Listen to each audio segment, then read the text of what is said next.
Hello, welcome back to my YouTube channel. ഇന്നൊരു half day in my ലൈഫാണ്. രാവിലെ തൊട്ട് ഉച്ച വരെയുള്ള കാര്യങ്ങളാണ് ഈ വീഡിയോയിൽ ഉൾപ്പെടുത്തിയേക്കുന്നത്. ഉച്ചയ്ക്കിന്ന് മുരിങ്ങയുടെ ഇല കറി വെക്കാമെന്ന് കരുതിയിട്ട് ഞങ്ങൾ അത് പൊട്ടിക്കാനുള്ള പോക്കാണിത്.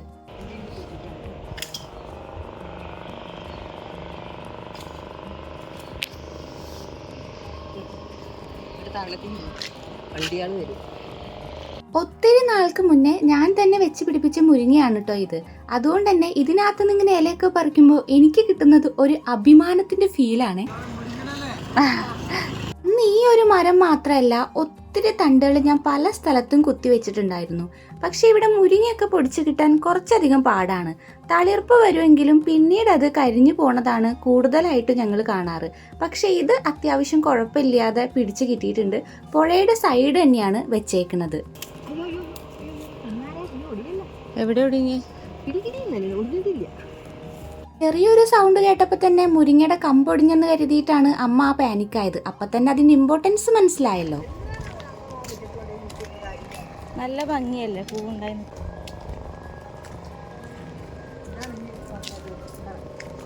ആ അതന്നെ, ഇത് കാണുന്നില്ല. ഇപ്പൊ ഞങ്ങൾ ഈ നടന്നു പോകുന്നത് കൊങ്കിണിയുടെ 2 കമ്പൊടിക്കാൻ വേണ്ടിയിട്ടാണ് അല്ലേ. കൊങ്കിണി ഇതാ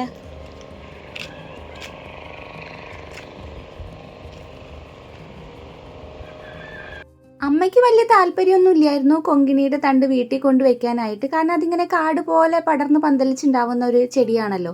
ഇതൊക്കെ നമ്മുടെ അയൽവാസികളുടെ വീട് തന്നെയാണ് കേട്ടോ. അതുകൊണ്ട് പ്രത്യേകിച്ച് ചോദിക്കൊന്നും വേണ്ട, അവരിങ്ങനെ വേലിപ്പടർപ്പിൽ വെച്ച് പിടിപ്പിച്ചേക്കുന്നതാണ്. അതാണ് നമ്മൾ ചോദിക്കൊന്നും ചെയ്യാതെ കമ്പൊടിക്കുന്നത്. തൊട്ടപ്പുറത്തായിട്ട് ഒരു കോളാമ്പി പോലത്തെ ബ്ലൂ കളറിലുള്ള ഒരു ഫ്ലവർ ഉണ്ട്. എല്ലായിടത്തും സാധാരണയായിട്ട് കാണുന്നതാണ്. അപ്പം അമ്മ അതിൻ്റെ വൈറ്റ് കളർ കണ്ട കാര്യം പറയുമായിരുന്നു. അങ്ങനെ വരുന്ന വഴിക്ക് ഇതാ കൊങ്കിണിയുടെ 2 കമ്പൊടിച്ചിട്ടുണ്ട്. ഇനി നമ്മൾ നേരെ വീട്ടിലേക്ക് പോവുകയാണ്. ഇതാ ഓറഞ്ച്, ഇതല്ലായിരുന്നു അവിടെ ആ മുക്കിൽ നിന്നിരുന്നു. ഇതാ ഇതമ്മലും ഉണ്ട് കേട്ടാ, കൊടംപുളി പൂത്തിട്ടുണ്ട്. ഇവരൊക്കെ കായ ഉണ്ടാവണ മരമാണോ അത്? ഇത് നല്ല പ്രായമുണ്ടല്ലോ, മണ്ണുണ്ടല്ലോ. അങ്ങനെ കൊങ്കിണിയുടെ കമ്പൊക്കെ ഒടിച്ച് വീട്ടിലേക്ക് പോവുകയാണ്. അപ്പോഴും അമ്മ പറഞ്ഞുകൊണ്ടിരിക്കുന്നത് ഇതെന്തിനാണ് വീട്ടിൽ കൊണ്ടുവയ്ക്കുന്നത്, വേലിപ്പടർപ്പിലൊക്കെ വെക്കുന്ന സംഭവമാണ്, ഇതിങ്ങനെ കാട് പോലെ പടർന്ന് പന്തലിക്കുന്നൊക്കെയാണ്. ഞാനത് ഒന്ന് കോമ്പൻസേറ്റ് ചെയ്യാൻ വേണ്ടിയിട്ട് കട്ട് ചെയ്ത് നിർത്തിയാൽ മതി, അപ്പോൾ നല്ല ബുഷിയായിട്ട് പൂക്കളൊക്കെ ആയിട്ട് നല്ല ഭംഗിയിൽ നിൽക്കുന്നൊക്കെ പറയുമായിരുന്നു. പോണ പോക്കിൽ കണ്ട കാര്യങ്ങൾക്കൊക്കെ അഭിപ്രായം പറഞ്ഞിട്ടാണ് പോണത്. അത് ആ മരത്തിൽ പൂവുണ്ടായിട്ടുണ്ട്, ഈ മരത്തിൽ കായ ഉണ്ടായിട്ടുണ്ട് എന്നൊക്കെ പറഞ്ഞിട്ട് പോവുകയാണ്. ഇത്രയും മുരിങ്ങടലയാണ് നമ്മൾ പറിച്ചെടുത്തേക്കുന്നത്. ഇത് നമുക്ക് കറി വെക്കാനാണ്, ഉപ്പേരി വെക്കാനല്ല. കറി വെക്കാനായതുകൊണ്ട് തന്നെ വളരെ കുറച്ച് മതി. ഒത്തിരി ആയി കഴിഞ്ഞാൽ ഇങ്ങനെ ചണ്ടി പോലെ കിടക്കും, അതെനിക്കിഷ്ടമല്ല. കുറച്ചാണെങ്കിലാണ് പരിപ്പൊക്കെ ഇട്ട് കറി വെക്കുമ്പോൾ നല്ല ടേസ്റ്റ് ഉണ്ടായിരിക്കും. ഇത് ഉപ്പേരി വെക്കാനായിട്ടല്ല നമ്മൾ ഇന്ന് പറിച്ചെടുത്തേക്കുന്നത്. ആ നിൽക്കുന്ന മരം പൂവരിശ് അങ്ങനെ എന്തോ ആണ് അതിൻ്റെ പേര്. എനിക്കറിയില്ലായിരുന്നു. കഴിഞ്ഞ തവണ അനന്തോ വിഷ്ണുവേട്ടനൊക്കെ വന്നപ്പോൾ അവർ പറയുന്നത് കേട്ടതാണ്. ശരിയാണെന്നാണ് തോന്നുന്നത്, എനിക്കതിനെക്കുറിച്ച് കറക്റ്റായിട്ട് അറിയില്ല. പോണ പോക്കിൽ ഞാൻ എൻ്റെ ഓറഞ്ച് മരത്തിൻ്റെ അടുത്തൂടെ ഒന്ന് വന്ന് നോക്കി. അതിന് പ്രത്യേകിച്ച് മാറ്റമൊന്നുമില്ല, പൂവിടാനൊന്നുമുള്ള സമയമായിട്ടില്ല എന്നാണ് തോന്നുന്നത്. മാവിലൊക്കെ ഒത്തിരി മാങ്ങയുണ്ടെങ്കിലും ഒത്തിരി ദൂരെയാണ് നിൽക്കുന്നത്, അടുത്തൊന്നുമല്ല. അതുകൊണ്ട് തന്നെ തോട്ടിയോണ്ട് പറിച്ചെടുക്കലൊക്കെ കുറച്ച് റിസ്ക്കാണ്.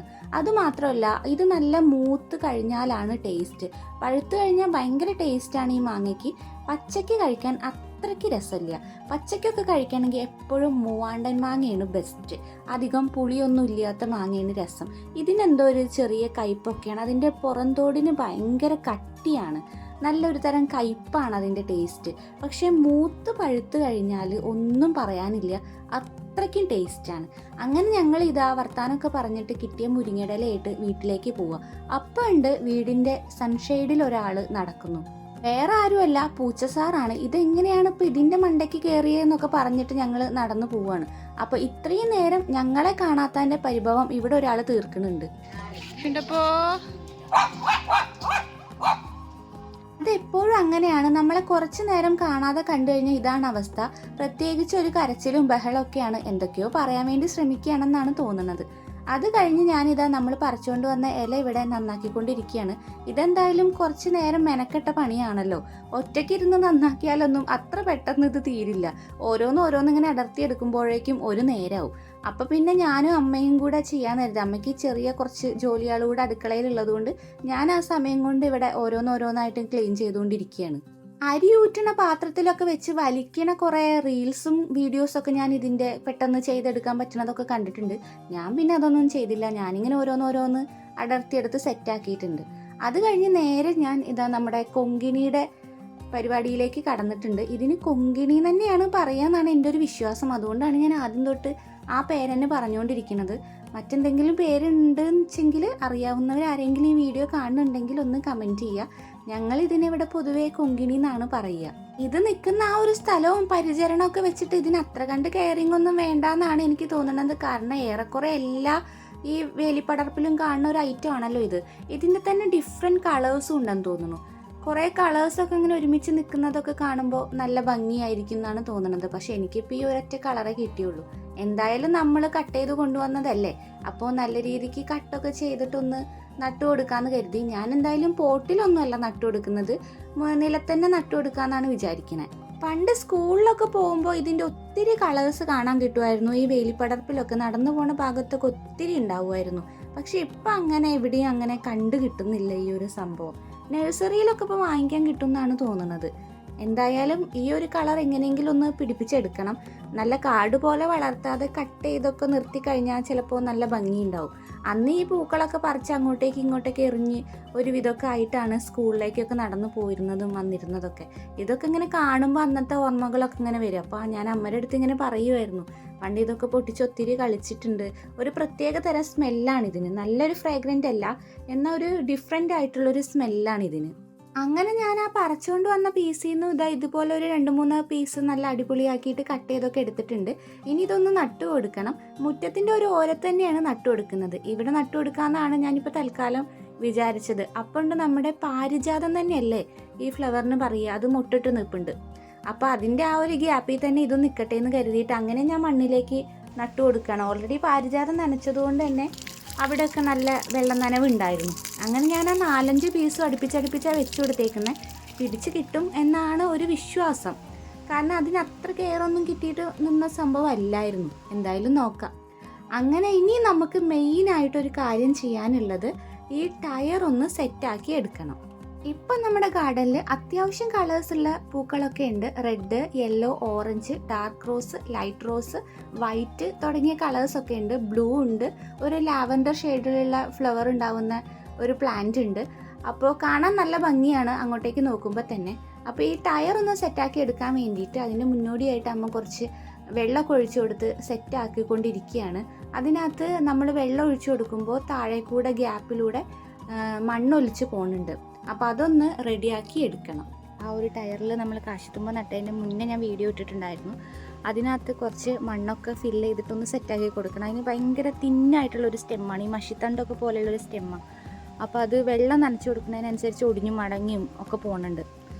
അതൊന്ന് മണ്ണൊക്കെ ഇട്ട് ഒന്ന് സെറ്റാക്കണം. ഈ കാശിത്തുമ്പ ഈ ഒരു പരുവത്തിലാണിപ്പോൾ കാശിത്തുമ്പ നിൽക്കുന്നത്. ഇതൊന്ന് ഇനി മണ്ണൊക്കെ ഇട്ട് ഒന്ന് സെറ്റാക്കി കൊടുക്കണം. അപ്പോൾ അമ്മ മണ്ണെടുക്കാനായിട്ട് പോയിട്ടുണ്ട്. ഇത് ഭയങ്കര തിന്നായിട്ടുള്ള സ്റ്റെമ്മായതുകൊണ്ട് തന്നെ പെട്ടെന്ന് വെള്ളമൊക്കെ നനച്ച് ഓസിനാണ് വെള്ളം നനച്ച് കൊടുക്കുക. പെട്ടെന്ന് ഇതാവണുണ്ട്. ഇതാണെങ്കിലോ പൂവൊക്കെ ആയി നല്ല അടിപൊളിയായിട്ട് വരുന്നുമുണ്ട്. നല്ല അടിപൊളിയായിട്ട് പൂവൊക്കെ ആയിട്ട് വരുന്നുണ്ട്. അതിനകത്തൊക്കെ മുട്ടുകളുണ്ട്, അറ്റത്തുള്ളതിനകത്തൊക്കെ മുട്ടുകളുണ്ട്. അപ്പോൾ ഇതിനകത്തൊന്ന് മണ്ണ് നിറച്ച് സെറ്റാക്കി കൊടുക്കണം. അങ്ങനെ മണ്ണെടുക്കാൻ പോയ ആളെ കുറച്ച് സമയം കഴിഞ്ഞിട്ടും കാണാതായപ്പോൾ എന്തോ ഒരു പന്തികേട് എനിക്ക് തോന്നിയായിരുന്നു. വരുമ്പോൾ വിചാരിച്ച പോലെ തന്നെ ആള് കുറച്ച് റോസിൻ്റെ കമ്പുമായിട്ടാണ് വന്നത്. മണ്ണെടുക്കാൻ പോയപ്പോൾ അപ്പുറത്തെ വീട്ടിലത്തെ ചേച്ചിയുടെ അടുത്ത് ചോദിച്ചിട്ട് വാങ്ങിച്ചുകൊണ്ട് വന്നതാണ്. അങ്ങനെ അത് ഞാൻ ഈ കട്ട് ചെയ്തിട്ട് ഇപ്പോൾ നട്ടു കൊടുക്കാനുള്ള തയ്യാറെടുപ്പിലാണ്. ഇനിയിപ്പോൾ വാങ്ങിച്ച് വെച്ചേക്കുന്നതിൽ എംറ്റി ആയിട്ട് ഈ ഇരിക്കുന്ന 2 ചട്ടികൾ മാത്രമേ ബാലൻസ് ഉള്ളൂ. ചെറിയ 6 ഇഞ്ച് പോട്ടാണ് ഇരിക്കുന്നത്. അപ്പോൾ തൽക്കാലം വേര് പിടിക്കാനായിട്ട് അതിനകത്ത് നട്ടു കൊടുക്കാമെന്ന് കരുതി. ഇവിടെ റോസ് പിടിച്ച് കിട്ടാൻ ഭയങ്കര പാടാണ്. ഞാൻ മുന്നേ നട്ടു കൊടുത്തേക്കുന്നതിൽ 2 ചട്ടിയിൽ വെച്ചേക്കുന്നത് മാത്രമാണ് ഇപ്പോൾ ഒന്ന് തളിർപ്പായിട്ട് ഇങ്ങനെ പിടിച്ച് വരുന്നത്. അതും പിടിച്ച് കിട്ടുമോയെന്ന് നമുക്ക് അങ്ങനെ ഉറപ്പൊന്നും പറയാൻ പറ്റില്ല. വളർന്നു വരുമ്പോൾ ചിലപ്പോൾ പോവാനും സാധ്യതയുണ്ട്. എന്തായാലും ഞാൻ ഇതൊന്ന് കട്ട് ചെയ്ത് സെറ്റാക്കിയിട്ട് ചെറിയ പീസസ് ആക്കിയിട്ട് ഒന്ന് നട്ടു കൊടുക്കാമെന്ന് കരുതിയിട്ട് എല്ലാം മുറിച്ചു കൊടുക്കുകയാണ്. അത്യാവശ്യം മൂത്ത കൊമ്പുകളാണ്. സാധാരണ റോസൊക്കെ നട്ടു കൊടുക്കുമ്പോൾ നല്ല തളിരായിട്ടുള്ള ഇളം തണ്ടുകളാണ് നല്ലത് എന്നാണ് പറഞ്ഞു കേട്ടിട്ടുള്ളത്. എന്തായാലും ഇതൊന്ന് നമുക്ക് നട്ടു കൊടുക്കാം. അത്യാവശ്യം പോട്ടി മിക്സ് ഒക്കെ നല്ലത് ഉണ്ടാക്കി വെച്ച് കൊടുത്ത ഒരെണ്ണെങ്കിലും പിടിച്ച് കിട്ടിയാൽ നല്ലതാണ്. ഇത് ആ ഉണ്ട റോസാണ്, നല്ല ഡാർക്ക് റെഡ് കളറിലുള്ള നല്ല ഭംഗിയുള്ള പൂവാണ്. അങ്ങനെ റൂബി കുരയ്ക്കുന്നത് കണ്ട് നോക്കിയപ്പോഴാണ് ഈ 2 സുന്ദരി മണികൾ കിണറിൻ്റെ വല്ലത്തിലിരിക്കുന്നത് കണ്ടത്. റോസിലേക്ക് ഇടാനുള്ള പോട്ടി മിക്സ് എടുക്കാൻ വേണ്ടിയിട്ട് അമ്മ ഇതാ മണ്ണ് തരിച്ചുകൊണ്ടിരിക്കുകയാണ്, കല്ലും കട്ടയൊക്കെ കളയാൻ വേണ്ടിയിട്ട്. അപ്പം മണ്ണും മണലും ചാണകവും കൂടെ മിക്സ് ചെയ്തിട്ട് നട്ടു കൊടുക്കാമെന്നാണ് കരുതുന്നത്. നമ്മളൊരു ഓർഗാനിക് മീലൊക്കെ വാങ്ങിച്ചു വെച്ചിട്ടുണ്ടായിരുന്നു. അതൊക്കെ ആ താമര നട്ട സമയത്ത് ഓൾമോസ്റ്റ് എല്ലാം ഇട്ട് കൊടുത്തത് കൊണ്ട് തന്നെ തീർന്നിരിക്കുകയാണ്. ഇനി പുറത്തൊക്കെ പോകുമ്പോഴേ വാങ്ങിക്കലൊക്കെ നടക്കുകയുള്ളൂ. അതുപോലെ തന്നെ സ്റ്റെംസ് ഒക്കെ നട്ടു കൊടുക്കും. പ്രത്യേകിച്ച് റോസ്, കടലാസ് ചെടി അതൊക്കെ നട്ടു കൊടുക്കുമ്പോൾ ഈ പുഴമണൽ നല്ലതാണെന്ന് കേട്ടിട്ടുണ്ട്. അപ്പോൾ അത് നമ്മുടെ വീട്ടിലുണ്ടായിരുന്നു. അപ്പോൾ അതും കൂടെ വെച്ചൊന്ന് സെറ്റ് ചെയ്ത് കൊടുക്കാൻ വേണ്ടിയിട്ട് ഓടിൻ്റെ പീസൊക്കെ വെച്ച് ഞാനത് ഫില്ല് ചെയ്ത് കൊടുത്തിട്ട് അതിനകത്ത് തന്നെ എല്ലാ റോസിൻ്റെ കമ്പുകളും നട്ടുകൊടുത്ത് വെള്ളം ഒഴിച്ചു കൊടുത്തിട്ടുണ്ട്. ഇനി ഒന്ന് തണലത്തേക്ക് മാറ്റി കുറച്ച് ദിവസം വെക്കണം. ബാക്കി വന്ന ആ കല്ലും കട്ടയൊക്കെ അമ്മ അത് ആ കാശിത്തുമ്പയുടെ കടയ്ക്ക് കൊണ്ടിടുകയാണ്. കാരണം ഇനി അത് മണ്ണ് ഇട്ടിട്ട് ഫില്ല് ചെയ്ത് കുറച്ചൊന്ന് ഹൈറ്റിലാക്കണം. എങ്കിലേ ആ തണ്ടുകൾക്ക് കുറച്ച് ഒരു സ്ട്രോങ് കിട്ടുള്ളൂ.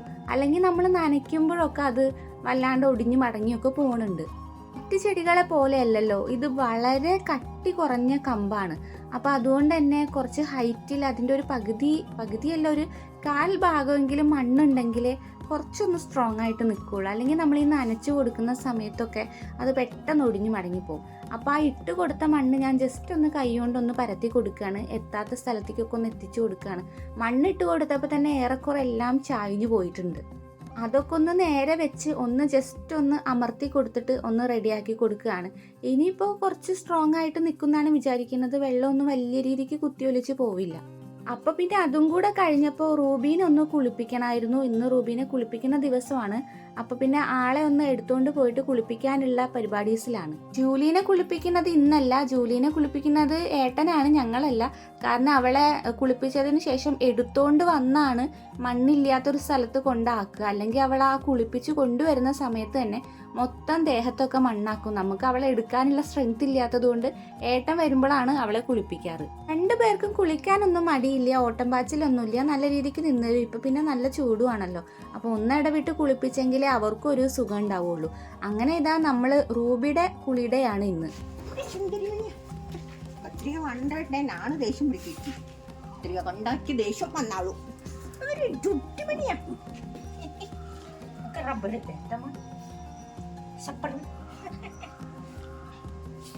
ഇവിടെ കുട്ടി നമ്മുടെ കെട്ടിത്തരാം. ചാക്കില് ഒരു കുട്ടിയെ ചാക്കൊക്കെ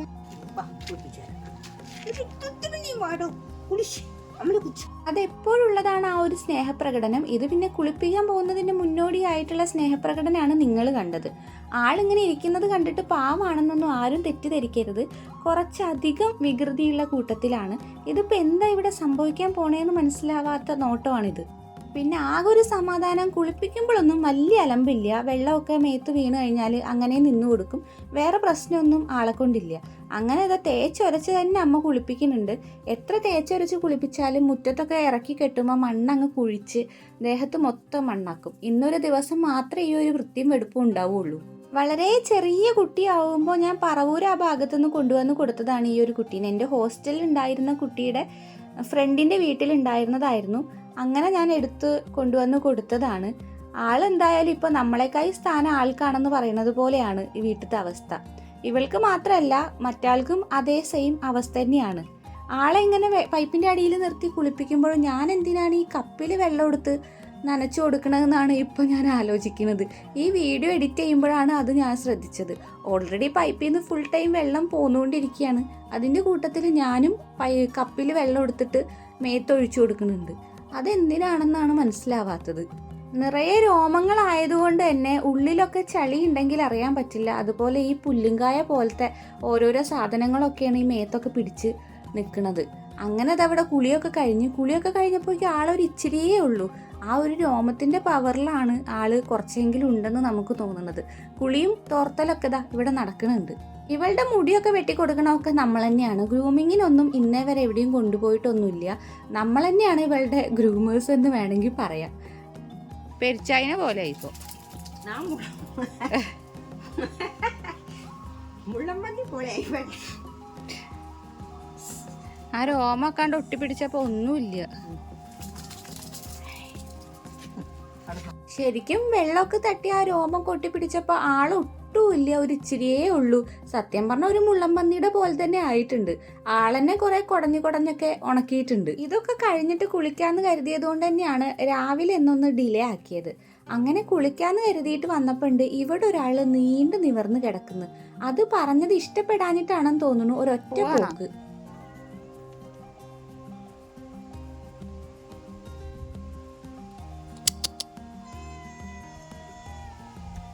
എന്താ എണീറ്റ് പോയി?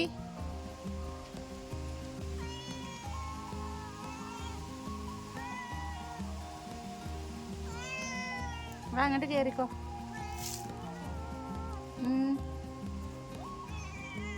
എന്താണ്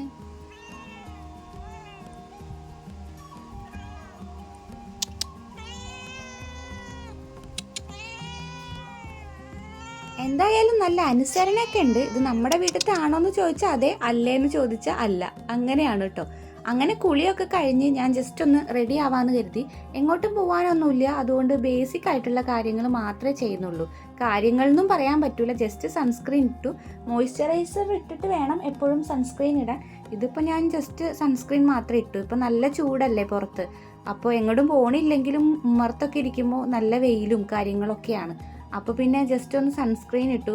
പിന്നെ ബേസിക് ആയിട്ട് ഹൈബ്രോ ഒന്ന് ഫില്ല് ചെയ്തു. പിന്നെ എപ്പോഴും ഒഴിച്ചുകൂടാൻ പറ്റാത്ത സംഭവം ലിപ്സ്റ്റിക്ക് ജസ്റ്റ് ഒന്ന് ഇട്ടു, ഒരു കുറി ഇട്ടു, ഒരു പൊട്ടും ഇട്ടു. അത് കഴിഞ്ഞപ്പോഴേക്കും നമ്മുടെ ഒരുക്കം കഴിഞ്ഞിട്ടുണ്ട്. ഇനി ഒരു ബുക്ക് വായിക്കാനായിട്ട് ഇരിക്കുകയാണ്. അതിൻ്റെ പ്രിപ്പറേഷൻസ് ഒക്കെയാണ് ഇപ്പോൾ കണ്ടത്. എനിക്ക് എന്തെങ്കിലും കാര്യങ്ങൾ ഇങ്ങനെ ഒത്തിരി നേരം ഇരുന്ന് ചെയ്യാനുള്ളതാണെങ്കിൽ അഡീഷണൽ ആയിട്ട് ഒപ്പം ഇങ്ങനെ എന്തെങ്കിലുമൊക്കെ ഉള്ളത് ഭയങ്കര ഇഷ്ടമാണ്. അതിപ്പോൾ എന്തെങ്കിലും വീഡിയോസ് കാണുക, സിനിമ കാണുക, അല്ലെങ്കിൽ ബുക്ക് വായിക്കുക, അങ്ങനെയൊക്കെ ആണെങ്കിൽ ഇങ്ങനെ എന്തെങ്കിലും കുറിച്ചുകൊണ്ടിരിക്കാനും കഴിച്ചുകൊണ്ടിരിക്കാനൊക്കെ ഭയങ്കര ഇഷ്ടമാണ്. അങ്ങനെ ഞാൻ കുറച്ച് ഉപ്പിലിട്ട നെല്ലിക്കയും മാങ്ങയൊക്കെ എടുത്ത് വെച്ചിട്ടുണ്ട്. അതുപോലെ ബുക്സൊക്കെ വായിക്കുകയാണെങ്കിൽ ഒറ്റ ഇരിപ്പിന് വായിച്ച് തീർക്കാനാണ് എനിക്കിഷ്ടം. പകുതി വായിച്ച് പിന്നെ അടുത്ത ദിവസം വായിക്കുന്നതിനോട് എനിക്ക് വലിയ താല്പര്യമില്ല. പിന്നെ ഒറ്റ സ്ട്രെച്ചിന് കുറച്ചങ്ങോട്ട് വായിച്ചു കഴിഞ്ഞാൽ ഇത്തിരി നേരം ഞാനൊന്ന് റിലാക്സ് ആയിട്ട് ഇരിക്കും. എന്നിട്ട് അതുവരെ വായിച്ച ആ സംഭവങ്ങളൊക്കെ ഞാൻ ജസ്റ്റ് ഒന്നിങ്ങനെ മൈൻഡിൽ റീകോൾ ചെയ്യും. കഥാപാത്രങ്ങളും സന്ദർഭങ്ങളും സ്ഥലങ്ങളും കാര്യങ്ങളൊക്കെ ജസ്റ്റ് അപ്പം നമ്മുടെ മനസ്സിൽ അതിങ്ങനെ വിഷ്വലൈസ് ആയിക്കൊണ്ടിരിക്കും. അതൊരു പ്രത്യേക രസമാണ്. അപ്പോൾ നമ്മൾ അത്ര പെട്ടെന്നൊന്നും ആ ഒരു നോവൽ അല്ലെങ്കിൽ എന്താണോ നമ്മൾ ആ ഒരു സമയത്ത് വായിക്കുന്നത് അത് പെട്ടെന്ന് ഇങ്ങനെ മറന്നു പോവില്ല. ആ ഒരു കാര്യങ്ങളൊക്കെ ഇങ്ങനെ ഓർത്തോർത്ത് എന്തെങ്കിലും കഴിച്ചുകൊണ്ടൊക്കെ ഇരിക്കുമ്പോൾ നല്ല രസമാണ്. അപ്പം ഞാനിപ്പോൾ ഒരു നെല്ലിക്കയും കഴിച്ചുകൊണ്ട് അതുവരെ വായിച്ച സംഭവങ്ങളൊക്കെ ഒന്ന് ജസ്റ്റ് റീകോൾ ചെയ്തുകൊണ്ടിരിക്കുകയാണ്. അങ്ങനെ ബുക്ക് ഇരുന്ന് വായിച്ച് സമയം പോയത് അറിഞ്ഞില്ല. അത് കഴിഞ്ഞപ്പോഴേക്കും നമുക്ക് കഴിക്കാനുള്ള സമയമായിട്ടുണ്ട്. ഞാൻ നേരത്തെ പറഞ്ഞതുപോലെ തന്നെ മുരിങ്ങയുടെ ഇല കറിയും അതുപോലെ തന്നെ പച്ചക്ക മെഴുക്ക് വരട്ടി, ഞങ്ങളിവിടെ ഉപ്പേരി എന്നാണ് പൊതുവെ എല്ലാറ്റിനും പറയുക. അപ്പോൾ പച്ചക്ക ഉപ്പേരിയും പിന്നെ മീൻ വറുത്തതുമായിരുന്നു. ആ മീനിന് ഇവിടെ തളയൻ എന്നാണ് പറയുക. ഇങ്ങനെ നീണ്ടിട്ടിരിക്കുന്ന ഒരു മീനാണ്. അങ്ങനെ ഫുഡ് കഴിയൊക്കെ കഴിഞ്ഞ് വെള്ളമൊക്കെ കുടിച്ച് ഞാൻ ജസ്റ്റ് ഒന്ന് പറമ്പിലേക്ക് ഇറങ്ങിയപ്പോഴാണ് ഇവിടെ ഒരു മാങ്ങ കിടക്കുന്നത് കണ്ടത്. ഒന്ന് മാത്രമല്ലായിരുന്നു, 2-3 അടുത്തുണ്ടായിരുന്നു. ഇത് മൂവാണ്ടനാണ്. ഞാൻ ഈ വീഡിയോൻ്റെ തുടക്കത്തിൽ പറഞ്ഞതുപോലെ തന്നെ മൂവാണ്ട പച്ചയ്ക്ക് കഴിക്കാനും ഭയങ്കര ടേസ്റ്റാണ്. അപ്പോൾ ഇത് 2-3 ഉള്ളത് കൊണ്ട് തന്നെ ഞാൻ ജസ്റ്റ് ഉച്ചയ്ക്ക് അങ്ങനെ ഞാൻ ഉറങ്ങാറില്ല, കിടക്കാറൊന്നുമില്ല, പൊതുവേ കുറവാണ്. അപ്പോൾ ആ ഒരു ടൈമിൽ ഇനി ഇച്ചിരി കൂടെ ബുക്ക് വായിച്ച് തീർക്കാനുണ്ട്. അപ്പോൾ ഇത് ഉപ്പൊക്കെ കൂട്ടി കഴിക്കാമല്ലോ എന്ന് കരുതിയിട്ട് എടുത്തതാണ്. ഞാൻ വീഡിയോ എന്തായാലും ഇവിടെ വൈൻഡപ്പ് ചെയ്യാണ്. അപ്പോൾ വീഡിയോ ഞാനിവിടെ വൈൻഡപ്പ് ചെയ്യാണ്. ഒരു ഹാഫ് ഡേ ഇൻ മൈ ലൈഫാണ് ഉദ്ദേശിച്ചത്. വീഡിയോ എല്ലാവർക്കും ഇഷ്ടപ്പെട്ടു എന്ന് വിചാരിക്കുന്നു. അപ്പോൾ നെക്സ്റ്റ് വീഡിയോ ആയിട്ട് കാണാം. Till then bye, Tata.